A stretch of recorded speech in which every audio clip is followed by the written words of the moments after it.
Welcome back. 14 جون 1946 کو جمائکا اسپتال new York میں پیدا ہونے والے 78 سالہ ڈونلڈ جان ٹرمپ نے 47ویں امریکی صدر کے طور پر دوسری مرتبہ اپنے عہدے کا حلف اٹھا لیا۔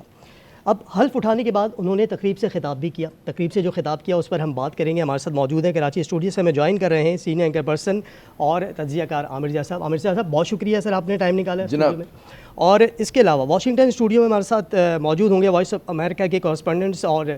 دیگر بھی ان کو جوائن کریں گے پینل میں لوگ۔ اسد اللہ خالد ہمارے ساتھ موجود ہوں گے۔ عامر صاحب پہلے آپ سے بات کرتا ہوں سر، جو تقریب سے خطاب کیا ہے ڈونلڈ ٹرمپ نے،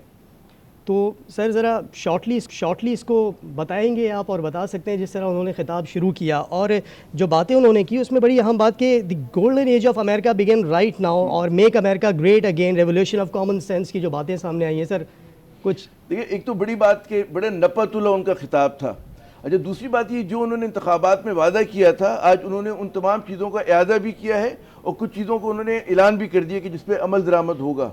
جو میرے خیال میں جو ایک بہت بڑی بات ہوئی ہے وہ یہ کہ آپ ایک پولیٹیکلی کریکٹ ایک لبرل ایجنڈا ہوا کرتا تھا امریکہ سے لے کے یورپ اور یورپ سے لے کے جو ممالک جو ہیں کہتے ہیں نا کہ کیپٹلسٹ ڈیموکریسی کو فالو کرتے تھے، تو وہاں پر ایک لبرل ایجنڈے کو فالو کیا جاتا تھا جس میں انوائرمنٹ پہ بات کرنا بڑی اچھی بات سمجھی جاتی تھی۔ اچھا، اسی طرح جو ہے ٹرانسجینڈر رائٹس کے اوپر بات کرنا بڑی اچھی بات سمجھی جاتی تھی۔ تو وہ اگر آپ دیکھیں کہ انہوں نے اس لبرل ایجنڈے کو میں سمجھتا ہوں کہ ٹورپیڈو کر دیا ہے، صحیح ٹھیک ہے نا۔ اچھا، اسی طرح سے آپ دیکھیں کہ آپ تصور کریں کہ اگر آپ ایک کہتے ہیں نا امریکن نیشنلسٹ ہے، اور جو ٹرمپ صاحب کی خوبی ہے ان کو کہا جاتا ہے کہ جی یہ جو ہے نا الٹیمیٹ پولیٹیکل شو مین ہے۔ ان کو باتیں کرنا یعنی کہ ان کا جو ہاتھ ہوتا ہے وہ نفس پر ہوتا ہے عوام کی۔ تو ان کے خطاب میں ہر چیز میں سمجھتا ہوں کہ کسی نہ کسی جو سیکشن آف امریکن سوسائٹی تھا تو اس کو انسپائر کرنے کے لیے، اس کو ایک خواب دکھانے کے لیے ان کے اس خطاب میں تھا۔ اور یقیناً جو پولیٹیکلی کریکٹ ہمارے لبرل دوست ہیں ان کو تو بہت ساری باتیں ناگوار گزری ہوں گی ان کی، بشمول ٹرانسجینڈر رائٹ کے، انوائرمنٹ پہ جو انہوں نے کہتے ہیں نا ڈرل بیبی ڈرل کا جو انہوں نے نعرہ دیا ہے، تو اس طرح کی باتوں سے یقیناً ایک جو ہے کہ لبرل ایجنڈا اس سے نقصان میں آیا ہے۔ لیکن وہاں پہ جو ایک پاپولسٹ ایک ویو ہے وہ جس نے ٹرمپ کا ساتھ دیا، جس نے ٹرمپ کو پاپولر ووٹ بھی دیا اور اس کے ساتھ ساتھ ٹرمپ صاحب کو انہوں نے جو ہے الیکٹرل کالج کی بھی وکٹری دی، ان کو انہوں نے انسپائر کیا ہے۔ اور آپ تصور کیجئے کہ کوئی بھی جو نیشنلسٹ ہوگا کسی بھی خطے کا، گڈس کا لیڈر، اس سے یہ بات کرو کہ جی ہم اپنے ملک کو سب سے عظیم بنائیں گے، ہم ایک سنہرے دور کا آغاز کر رہے ہیں، ہم ایک ایسی ریاست تخلیق کرنے جا رہے ہیں کہ جو مطلب ہے دوبارہ سے جو اپنے وزن کے حساب سے جو ہے ایکسرسائز کرے گی اپنے رائٹس کو اور اپنی اس کو، تو اس میں لوگ جو ہیں امریکن عوام جو ہے ان کے ساتھ ہوں گے۔ اچھا عامر صاحب، قطع کلامی کے لیے معذرت چاہوں گا سر، امریکی ڈونلڈ ٹرمپ نے جو وعدہ کیا تھا کہ وہ پہلے ہی دن لوگوں کے سر چکرا دیں گے، احکامات کے ایک سیلاب کی توقع کی جا رہی تھی، آپ کو لگتا ہے کہ آج جو ٹرمپ نے تقریب سے خطاب کیا وہ سر چکرا دیے لوگوں کے؟ دیکھیں، جو ایکسپیکٹڈ تھا اینٹی امیگریشن کے اوپر وہ بہت اسٹرانگ آئے، ٹھیک ہے نا۔ جو وہ ایشو ایسا ہے کہ بہت سارے جو امریکنز تھے ان کے دل میں خوف تھا، جو وائٹ امریکنز ہیں، کہ جی اپنے ہی اس ملک میں ان کو خطرہ تھا کہ آنے والے کچھ سالوں میں جو ہے ہم لوگ مائنورٹی بن جائیں گے۔ تو اب ظاہر ہے کہ انہوں نے اینٹی امیگریشن کے اوپر یہ نہیں انہوں نے کہا کہ لیگل امیگریشن کے خلاف بات نہیں کی، جو انلیگل امیگرینٹس آتے ہیں اس پہ انہوں نے بہت مضبوط موقف لیا، جو کہ ایکسپیکٹڈ تھا، ان کا سب سے بڑا نعرہ تھا۔ اچھا، پھر جس لب و لہجے میں انہوں نے ناپ تول کے بات کی کہ جناب مطلب ہے کہ ہم کوئی کمپرومائز نہیں کریں گے، کرائم کو فائٹ کرنا، جرائم سے لڑنا جو ہے، میرے خیال میں جو لوگ متاثر ہوتے ہیں دنیا میں کہیں پر بھی، ان کے خواب ہوتا ہے کہ جو ان کے شہر میں امن و امان ہوں، ان کی جو زندگیاں جو ہیں وہ محفوظ ہوں، تو اس کی انہوں نے بات کی۔ پھر ایک اور جو ان کا اکنامک ایجنڈا ہے، جو میں سمجھتا ہوں کہ ایک بہت سی چینج آ گیا، میں سمجھتا ہوں ایک واٹر شیڈ موومنٹ ہے امریکن ہسٹری کے اندر، کہ انہوں نے کہتے ہیں نا کہ ہر اسپیکٹ آف امریکن پولیٹکس کو، اکانومی کو جو ہے یہ اس کو انہوں نے ایڈریس کیا ہے، اور اس کے اندر وہ اسٹیٹس کو کے قائل نہیں ہے بلکہ اس اسٹیٹس کو بدلنا چاہ رہے ہیں۔ اور وہ چاہے سیاست ہو، چاہے وہ معیشت ہو، چاہے وہ بین الاقوامی تعلقات ہوں، چاہے امریکہ کی جو بین الاقوامی ذمہ داریاں ہوتی تھیں وہ ہوں۔ اب آپ یہ دیکھیں نا، ان کا یہ کہنا ہے کہ جی ہم جو ہے مطلب ہے کہ دنیا بھر میں امریکنز جو ہے خرچ کیا کرتے تھے ان کے ڈیفنس کے لیے، اب ہم لوگ ان سے پیسے لیں گے اور اس کے بعد ہم امریکی عوام کا تحفظ کریں گے، اپنی سرحدوں کا تحفظ کریں گے۔ تمام وہ باتیں ہیں اپنے لوگوں کے لیے اچھی بات کی ہے، نیشنلسٹوں کو جو پیٹریوٹس ہیں ان کو بہت پسند آئیں گی، اور میرے خیال میں جو مومنٹم اب انہوں نے بنایا ہے تو وہ اس کو وہ پش کریں گے۔ مطلب ظاہر ہے کہ پہلے کے تجربے کے ساتھ آئے ہیں، جو لاسٹ ٹائم وہ نہیں کر سکے تھے اب وہ کریں گے، تو ہم دنیا کو تیار رہنا چاہیے۔ عامر رضا صاحب، قطع کلامی کے معذرت، واشنگٹن اسٹوڈیو کا رخ کرتے ہیں، اسد اللہ خالد وہاں پر موجود ہیں۔ اسد اللہ خالد، پینل میں کون کون لوگ آپ کے ساتھ موجود ہیں، اور جو تقریب سے خطاب کیا ڈونلڈ ٹرمپ نے، واشنگٹن میں اس کے جھٹکے محسوس کیے جا رہے ہیں؟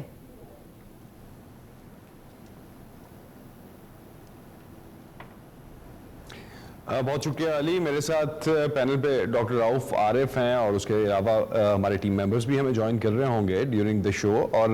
جو مینلی آپ نے جس طرح سے کہا کہ جھٹکے محسوس کیے جا رہے ہیں, شاید اس حوالے سے میں تو کمنٹ نہ کر پاؤں, لیکن رؤف سے میں ضرور پوچھوں گا. رؤف, پاکستان میں جس طرح سے علی نے ابھی پوچھا, اور شاید ایک پرسپیکٹیو اس طرح کا ہے کہ جو تقریر آج صدر ٹرمپ کی طرف سے ہوئی, جو کہ ابھی انہوں نے حلف لیتے ہی تقریر کی, کتنی سٹرونگ, کتنی سالڈ, اور کہاں تک انہی بیانات سے مماثلت رکھتی تھی جو ان کی ریلی میں رہے؟ اصل جو تقریر تھی یہ والی ساری, وہ ان کے بہت سارے جو کیمپین کے پرومسز سے اس کے ساتھ بالکل مماثلت رکھتی تھی. ان کا جو اینٹی انلیگل امیگرینٹس کا جو سٹینس تھا, اس کے اوپر انہوں نے بڑا فورسفلی کہا کہ آج سے ہی وہ نیشنل ایمرجنسی ڈکلیئر کر رہے ہیں. تو اور انہوں نے کہا کہ یہ کیچ اینڈ ریلیز والی پالیسی نہیں ہوگی, بلکہ وہ ان جو بھی انلیگل امیگرینٹس پرٹیکولرلی جنہوں نے کرائمز کمٹ کیے ہیں, ان کو وہ کیچ کر کے فوراً نکالیں گے اور ملینز کی تعداد میں نکالیں گے. دوسرا, انہوں نے 2 جینڈرز کے حوالے سے بات کی. اصل جو بیسیکلی یہاں پہ جہاں پہ ٹرانسجینڈرز اور دوسرے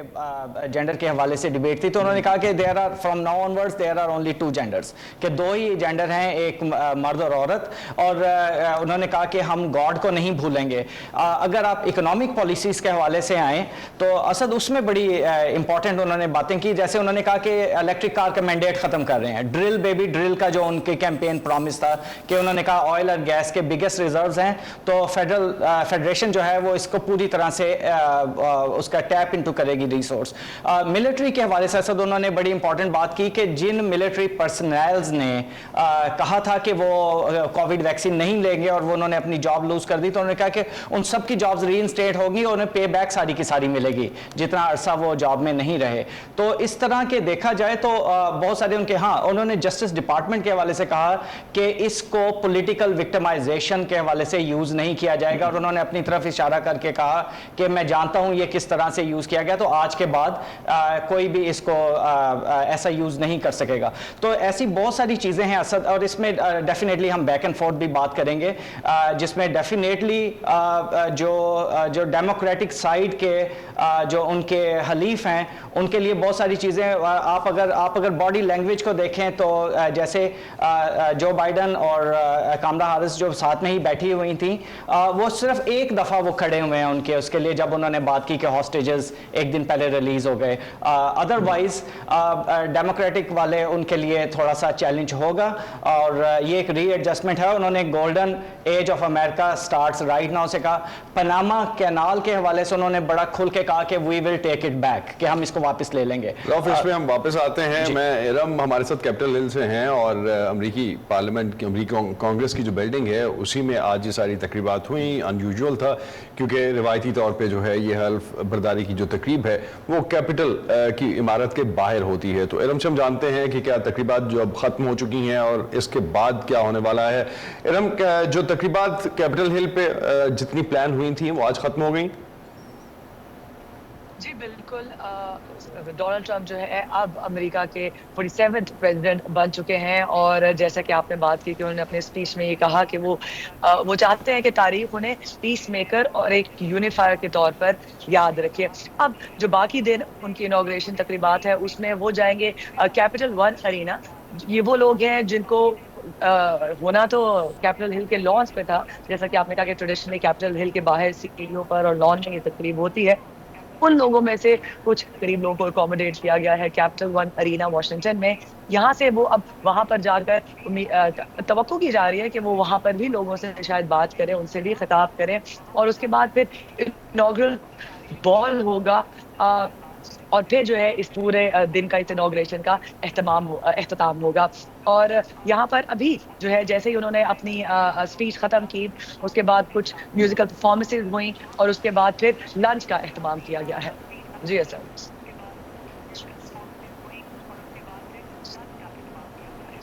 تو ابھی اس وقت جو ہے لنچ کا وقفہ ہے. بہت شکریہ ارم, آپ ہمیں اپڈیٹ کر رہی تھیں کہ جو تقریبات ہیں وہ کس پیٹرن پہ ہیں اور کہاں تک پہنچی ہیں. رؤف, آپ جو بات کر رہے تھے آپ کو سرپرائز لگا کوئی کسی چیز میں جو پریزیڈنٹ ٹرمپ کی پہلی تقریر تھی؟ اسد اس میں دیکھیں زیادہ تر تو جو کیمپین پرومسز تھے انہوں نے اسی کے اوپر بات کی. ایک سرپرائز مجھے یہ لگا کہ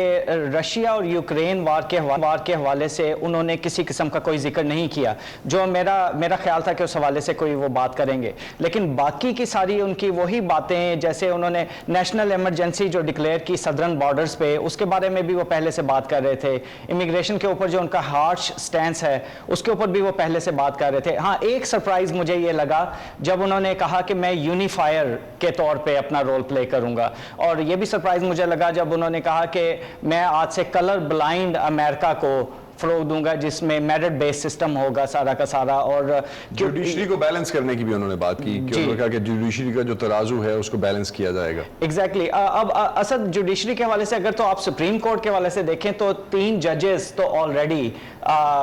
جو ان کے پہلا دور حکومت تھا جب یہ 45ویں صدر بن کر ڈونلڈ ٹرمپ آئے تو انہوں نے آلریڈی اپنے 3 ججز وہاں پہ نامینیٹ کیے تھے. اب مجھے لگتا ہے کہ یہ سپریم کورٹ کے بیونڈ جوڈیشری کی بات کر رہے ہیں, جو اس کے حوالے سے بھی انہوں نے کافی سٹینس لیا ہے. میرا خیال تھا کہ یہ فیڈرل گورنمنٹ کے جو ورک فورس کے حوالے سے بھی اپنی سپیچ میں کوئی بات کریں گے, جو نہیں کی. اب جیسا کہ ارم بھی بات کر رہی تھیں کہ ان کا بھی rest of the day planned ہے, ہم نے یہ دیکھنا ہے کہ کتنے ایگزیکٹو آرڈرز یہ سائن کرتے ہیں. جسٹس ڈپارٹمنٹ کے حوالے سے انہوں نے جو باتیں کی وہ بڑی اہم تھیں. یہ سب جو علی عامر آپ کے ساتھ ہیں, اور اگر ہم وہاں پہ جو جس طرح سے تقریر ابھی پریزیڈنٹ ٹرمپ کی جو تھی وہ انہوں نے دیکھی اور سنی اور وہ اس کو انالائز کر رہے تھے, تو خطے کے لیے یا دنیا کے لیے عامر کیا سمجھتے ہیں؟ کیا کوئی پیغام ان کو لگتا ہے کہ باقی دنیا کے لیے اس تقریر میں تھا؟ دیکھیے جو میرے خیال میں کوئی انہوں نے نئی بات نہیں کی, جیسا کہ ابھی آپ کے ساتھی وہاں کہہ رہے تھے کہ جو ان کی الیکشن کیمپین کے نعرے تھے, جو بھی وہ چیزیں لے کے چل رہے تھے, اسی کی انہوں نے اس کا اعادہ کیا ہے. یقیناً جو آنے والا جو ٹرمپ حکومت ہوگا اس میں آپ یہ دیکھیں گے اس میں بہت ساری تبدیلیاں آئیں گی, یورپ کے ساتھ تعلقات میں تبدیلیاں آئیں گی. یہ جو انہوں نے بڑا واضح الفاظ میں کہا کہ جی ہم جو ہیں دوسرے ممالک کو ان کا دفاع کرنے کے لیے خرچ پیسہ نہیں کریں گے, یہ ایک بہت بڑا پیغام ہے. اور جب ان کا پریویس دور حکومت تھا اس میں بھی ان کا یہ رہا تھا کہ انہوں نے چاہے وہ مڈل ایسٹ ہو, جہاں پر بھی ان کو موقع ملا انہوں نے وہاں پر جو ہے مطلب امریکی مفادات کو آگے بڑھایا تھا, اور مطلب ہے یہ نہیں کیا تھا کہ جی کہتے ہیں نا کہ پیسے خرچ کرنے شروع کر دیے, یا وہاں جا کر جو ہے انکنڈیشنل جو ہے انہوں نے فوجیں بھیجنا شروع کر دی. انہوں نے جو بھی کیا وہ کوئڈ پرو کو کے بیسس کے اوپر کیا, اور یہ چیز میرے خیال میں ایک کافی وہ ہے. اور یہ میں اس بات سے اتفاق کروں گا کہ ہم سب ایکسپیکٹ یہ کر رہے تھے کہ یوکرین کی وار پہ جو ہے ان کا ہمیشہ سے نعرہ تھا کہ میں آتے ہی اس کو ختم کراؤں گا, اس پہ انہوں نے آج بات نہیں کی, گو کہ انہوں نے غزہ کے اور اسرائیل کے حوالے سے انہوں نے بات کی ہے. تو دنیا جو ہے یقیناً اس نہ صرف بات کی بلکہ کریڈٹ بھی خود لینے کی کوشش کی نا اس پر, کیونکہ یہ تو ظاہر ہے کہ جیسے میں نے عرض کیا کہ ٹرمپ صاحب جو ہیں one of the greatest political showman ہے, تو ان کو اپنی بات کہنے کا سلیقہ آتا ہے. انہوں نے اس سے پہلے کہا تھا اگر نہیں میرے آنے تک جو ہے ہوسٹیجز رہا نہیں کیے گئے تو ظاہر ہے کہ میں پھر جو بھی ان کا جملہ تھا کہ ہیل ول بریک لوز, تو ظاہر ہے کہ اس کا ایک کریڈٹ لے رہے ہیں. اس میں بائیڈن ایڈمنسٹریشن کا بھی کام ہوگا, لیکن یہی ہوتا ہے کہ ان کے پاس اختیارات بھی ہیں اینڈ وہ جس طرح سے چیزوں کو رکھ رہے ہیں. ایک اور بات جو میرے خیال میں بہت اہم ہے وہ فری اسپیچ کے حوالے سے ہے, اور کیونکہ ہم صحافی لوگ ہیں اور ہم سمجھتے ہیں کہ مطلب یہ بڑا ایک وہ والی بات ہوتی ہے کہ بعض لوگ کہتے ہیں جب کہتے ہیں نا بعضوں کا جھوٹ کا ایکو چیمبر چل رہا ہوتا ہے, اور اس حوالے سے ظاہر ہے کہ ایک بحث ہے اور دونوں طرف بڑے اسٹرانگ پوائنٹس ہیں کہ جناب بالکل مادر پدر آزادی ہونی چاہیے یا رسپانسبلٹی کے ساتھ ہونی چاہیے. تو میرے خیال میں یہ بھی ایک دلچسپ ایک صورتحال ہوگی کہ جس میں ہم دیکھیں گے کہ ٹریڈیشنل میڈیا کی جگہ جو ہے سوشل میڈیا کو مزید جو ہے پرومیننس ملے گی. آلریڈی اس نے بہت بڑا چیلنج لے کر آ گیا لیگیسی میڈیا کے لیے, اور ٹرمپ صاحب کا ایک ان کا ایک رویہ ہے لیگیسی میڈیا کے حوالے سے. تو آپ دیکھیے گا کہ میں سمجھتا ہوں کہ آگے چل کر جو ہے یہ سوشل میڈیا اور زیادہ وائٹل رول ادا کر رہا ہوگا. جی اچھا عامر صاحب, یہ جو سارا ایک اسپیچ کا معاملہ تھا نا, تو تقریب سے جب خطاب کرنا تھا ڈونلڈ ٹرمپ نے, تو پوری دنیا ایک تجسس کا شکار تھی. جو لوگ وہاں بیٹھے تھے وہ بھی تجسس سے دیکھ رہے تھے, اور خاص کر سر اگر ہم پاکستان کی بات کریں تو ہم نے دیکھا کہ پوری کیمپین کے اندر پاکستان کا کوئی ذکر نہیں ہوا, پھر اس کے بعد اسپیچ کے اندر بھی پاکستان کا کوئی ذکر نہیں ہوا. تو سر ایک زمانہ تھا کہ پاکستان کی امریکی خارجہ پالیسی میں مرکزی حیثیت تھی, لیکن بائیڈن دور بھی کچھ اچھا ثابت نہیں ہوا. تو کیا افغان جنگ ہی ہمارے تعلق کی بنیادی وجہ تھی؟ کہا ہی جاتا ہے کہ پاکستان کا کبھی بھی اسٹریٹجک پارٹنرز نہیں رہے. جب بھی امریکہ کو وقتی ضرورت ہوتی تھی، افغان وار میں ہوئی، اس کو وار آن ٹیرر کے اندر ہوئی، اس سے پہلے کولڈ وار میں ہوئی، تو اس وقت جو ہے ہمارے ساتھ دوستی ہو جایا کرتی تھی. اور جب 50s اور 60s کا دور جس کو آپ سنہرا دور کہتے ہیں پاکستان اور امریکہ تعلقات کا بھی، اس کو بھی اگر آپ لوگ یاد کریں تو اس کے اندر بھی پہلا جو تھا پریفرنس جو تھی وہ بھارت تھا امریکہ کے لیے. لیکن اس زمانے میں لان لائن موومنٹ کا بہت نہرو صاحب کو شوق تھا اور وہ اس طرف نہیں، انہوں نے اپنے وہ رکھا ہوا تھا، کیا کہتے ہیں، اسٹینڈ رکھا ہوا تھا. تو پھر پاکستان کی طرف جو امریکہ راغب ہوا اور ان کی دوستی کیونکہ سوویت یونین سے زیادہ ہو گئی تھی تو Pakistan as a second choice تھا. لیکن پھر آپ دیکھیں کہ بش کے دور سے ہی، بش جونیئر کے دور سے ہی جو ہے اسٹریٹجک پارٹنرشپ کا آغاز ہو گیا تھا، جب وہ لوگ ہمارے ساتھ بالکل ہم نان نیٹو الائی بھی تھے اور پاکستان جو تھا گلے گلے وار آن ٹیرر میں ان کے ساتھ تھا. لیکن امریکہ نے اپنی انٹینشن اس وقت بھی بالکل واضح کر دی تھی کہ ان کی ترجیحات کیا ہوں گی. تو پاکستان کے لیے امریکہ بہت اہم ہے، لیکن امریکہ کے لیے غالباً پاکستان اس طرح سے اہم نہیں ہے. اور ظاہر ہے کہ جو بھی ہمارا بینڈ وتھ ہے، ہماری خواہش یہ ہونی چاہیے ہمارے حکمرانوں کی بھی اور جو ہماری حکومت ہے کہ اس بینڈ وتھ کو اچھی طرح یوٹیلائز کریں. لیکن میں نہیں سمجھتا جو بھی top 10 20 30 items on the agenda ہے اس میں پاکستان کی فگر کرتا ہوگا. اور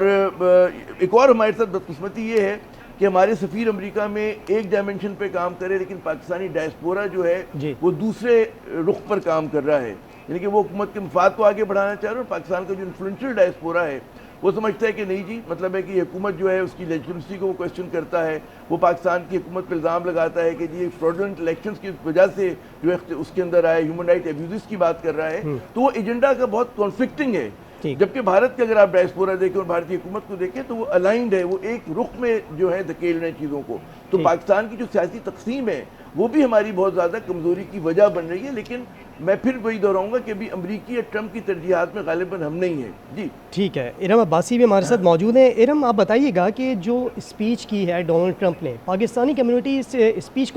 کو کیسے دیکھتی ہے؟ دیکھیں پاکستانی کمیونٹی جو ہے وہ گراؤنڈ لیول پر، گراس روٹ لیول پہ پالیٹکس کا اب جا کر حصہ آپ کو جنریشن ایک نظر آتی ہے جو کہ بننا کسی حد تک شروع ہوئی ہے. اور ابھی بھی بالکل بہت ہی جسے کہتے ہیں نا کہ بھارت کے برعکس، بھارتی نژاد امریکوں کے برعکس، وہ ابھی ان کی شکلیں آپ کو نظر آنا شروع ہوئی ہیں بہت ہی جسے کہتے ہیں کہ سٹی یا ٹاؤن شپ کی گورنمنٹ کے لیول پر. وہ ان کی اسپیچ کو ظاہر بات ہے ایک امید یہاں پر ڈائسپورا کر رہا تھا اور کچھ کوششیں بھی چل رہی ہیں کہ کس طرح سے حکومت پاکستان کو اکاؤنٹیبل کیا جائے اور ان کو جو ہے وہاں پہ جو انسانی حقوق کی پامالی ہے. اور ایک امید بھی ہوتی ہے کہ جب بھی کوئی نئی ایڈمنسٹریشن آتی ہے تو وہ جو ہے پاکستانی حکومت کو جو ان کی مبینہ ہیومن رائٹس وائلیشنز ہیں ان کو اکاؤنٹیبل ٹھہرائے گی. لیکن اوور آل ہم نے یہ دیکھا کہ اگر ووٹر ٹرینڈ ہم دیکھیں تو ووٹر ٹرینڈ میں یہ سامنے آیا کہ بہت سارے مائنورٹی گروپس نے امریکہ میں ڈونلڈ ٹرمپ کو پہلے سے زیادہ ووٹ دیا. اس میں مسلمان ووٹ بھی شامل ہے. اور پھر اگر نیو یارک ٹائمز اور ایپسوس کا ایک نیا سروے آیا ہے جس میں 2000 لوگوں سے بات کی گئی، اس میں وہ لوگ جو کہ ڈونلڈ ٹرمپ کے حامی نہیں بھی ہیں وہ بھی ان کی فورن پالیسی سے اور کچھ اقدامات جو وہ چاہتے ہیں یوکرین کے حوالے سے کہ پیسے کم دیے جائے، وہاں پہ بیشتر امریکیوں نے یہ کہا کہ وہ ڈونلڈ ٹرمپ کے ساتھ ایگری کرتے ہیں. تو اس طرح سے اتنے بڑے پاپولر ووٹ کے ساتھ اور پھر پورا الیکٹورل کالج جیتنا اور سوئنگ اسٹیٹس جیتنا، ٹھیک ہے ان کو زیادہ ان کا ٹھیک ہے. ارم آپ سے بات کرتے ہیں. اسد آپ کی طرف آتے ہیں. اسد یہ بتائے گا کہ کوئی 7 لاکھ پاکستانی امریکہ میں ہے، امیگریشن پالیسیوں پر پاکستانیوں کو کتنا پریشان ہونے کی ضرورت ہے اس اسپیچ کے بعد؟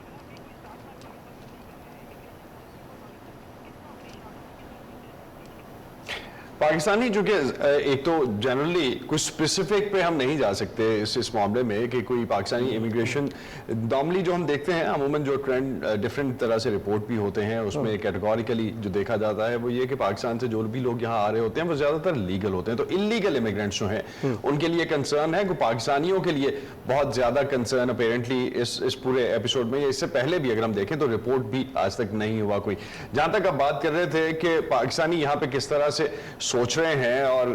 وہ اس ڈائسپورا کی، جس طرح سے عامر نے بھی تھوڑی دیر پہلے بات کی کہ ڈائسپورا جو ہے وہ ایک الگ لائن پہ کام کر رہا ہے اور ایمبیسڈر جو ہے پاکستان کے یہاں پہ وہ ایک الگ لائن پہ کام کر رہے ہیں. میں چاہوں گا بلکہ اس پہ میں رؤف سے بھی اس پہ اوپینین لوں کہ وہ اس کو کس طرح سے انالائز کرتے ہیں. رؤف، یہ آپ سمجھتے ہیں کہ جو جس طرح سے عامر نے ابھی بات کی اسی کانٹیکسٹ میں پاکستان کی اوور آل جو اسٹرینتھ یہاں کوئی بن سکتی تھی، سافٹ اسٹرینتھ جو بن سکتی تھی وہ اس طرح سے نہیں بن پائی؟ میرا خیال ہے کہ اسد اس میں ایک بات تو جو بڑی اہم ہے کہ جیسے ہم نے کہا کہ 7 لاکھ کے قریب کل پاکستانی، اور اس میں سے 50% پاکستانی ویسے ہی ٹیکسس میں رہتے ہیں، تو آدھی پاپولیشن ٹیکسس میں رہتی ہے، اور وہ وہاں پہ کمفرٹیبل اس لیے فیل کرتے ہیں کہ جو ان کے ریلیجیس بلیوز ہیں، وہ جو جینڈر والی وہ ساری باتیں ہیں کہ مطلب لڑکا اور لڑکی، تو وہ نیچرلی اس دفعہ دیکھا گیا کہ وہ پریزیڈنٹ ٹرمپ کے ایجنڈے کے ساتھ زیادہ الائنڈ تھے۔ ان کے لیے جو سب سے بڑا اس وقت جو ڈائسپورا سے میں ملتا رہا، جن کے ساتھ میری بات چیت ہوئی، جو انفلوئنشل لوگ ہیں، جو اپنا جو ڈاکٹروں کی تنظیم ہے، ان کے کچھ لوگوں سے بھی میری ملاقات ہوئی، تو وہ پاکستانی پالیٹکس میں عمران خان، ملٹری اور یہ سارے والے ایشوز کے حوالے سے وہ ہوپ کر رہے تھے کہ پریزیڈنٹ ٹرمپ کے آنے سے ان کو ادھر کوئی چینج ہوتی نظر آئے گی، لیکن ایز سچ ایسا کچھ ہمیں دیکھنے میں نہیں ملا، اور نہ ہی میرا خیال ہے کہ اس حوالے سے کوئی ڈاؤن دی روڈ ہمیں کوئکلی کوئی ایسے امپورٹنٹ چیزیں وہ نظر آئیں گی۔ رؤف، نیلوفر ہمارے ساتھ ہیں، نیلوفر مغل کیپٹل ہل سے ہمیں جوائن کر رہی ہیں، ان سے آج جو صدر ٹرمپ کی سپیچ ہوئی اس کے کافی اہم پوائنٹس ہم نے ڈسکس کیے، ان سے جانتے ہیں کہ ان یوزول چیزیں کیا تھیں جو ہم نے شاید ابھی تک مس کی ہوں۔ نیلوفر، کیا ان یوزول چیز تھی آج جو صدر ٹرمپ کے خطاب میں ہمیں نظر آئی؟ اسد، زیادہ تر جو ان کے خطاب میں اہم اور امپورٹنٹ پوائنٹس تھے، انہوں نے زیادہ تر ایشوز کے اندر بات کی، توقع یہ کی جا رہی تھی کہ زیادہ تر ہے کہ اس پر بات کریں، زیادہ بات کریں، جس انہوں نے بات کی لیکن اس طرح سے نہیں کی، لیکن انہوں نے ملکی ایشو پر زیادہ بات کی اور بہت ہی کم انٹرنیشنل اس کی طرف آئے۔ انہوں نے کہا کہ امریکہ کا جو گولڈن ایرا ہے اس کا آغاز ہو چکا ہے۔ انہوں نے زیادہ تر لوگوں پر فوکس کیا کہ میرا جو محور ہے یا میرا جو مرکز ہوگا، میں عوام کی خدمت کروں گا، میں عوام پر ہی فوکس کروں گا، انہیں اپنے آگے رکھوں گا، امریکہ کو اپنے آگے رکھوں گا۔ اس کے علاوہ انہوں نے ملک کے اندر جو طوفان ابھی گزرا ہے اس سے متاثرہ لوگوں کی حوصلوں کی بات کی، ان کے لیے بات کی کہ وہ اتنے تکلیف سے بھی گزرے لیکن پھر بھی وہ آج کھڑے ہیں۔ اور اس کے علاوہ انہوں نے اپنے اوپر جو قاتلانہ حملے ہوئے 2 مرتبہ، اس کا بھی ذکر کیا کہ اگر میں ان قاتلانہ حملوں سے بچ گیا ہوں تو اس کا مطلب خدا نے مجھے کسی مقصد کے لیے بھیجا ہے۔ اسی طرح اپنے الیکشن کیمپین میں جس طرح انہوں نے اسرائیل غزہ کے حوالے سے بات کی، تو آج انہوں نے خاص طور پر اس کا ذکر کیا کہ اس کے نتائج آنا شروع ہیں اور اسرائیل۔ اچھا نیلوفر، آپ کی آواز صحیح طرح سے نہیں آ رہی، آپ سے دوبارہ رابطہ بھی کریں گے، واپس آئیں گے۔ اور جو ڈونلڈ ٹرمپ امریکہ کے 47ویں صدر بن گئے، انہوں نے اپنے عہدے کا حلف اٹھا لیا ہے اور اس کے بعد ایک خطاب بھی کیا۔ اس خطاب کے اوپر ہم اپنے پینل سے بھی بات کر رہے ہیں۔ اسٹوڈیو سے ہمیں اسد اللہ خالد جوائن کیے ہوئے ہیں، ارم عباسی ہمارے ساتھ موجود ہیں، نیلم ہمارے ساتھ موجود ہیں، اور کراچی اسٹوڈیو سے ہمارے ساتھ موجود ہیں عامر ضیاء صاحب۔ ایک بریک لیتے ہیں، بریک کے بعد واپس آئیں گے اور گفتگو کا سلسلہ مزید آگے بڑھائیں گے۔ Stay with us.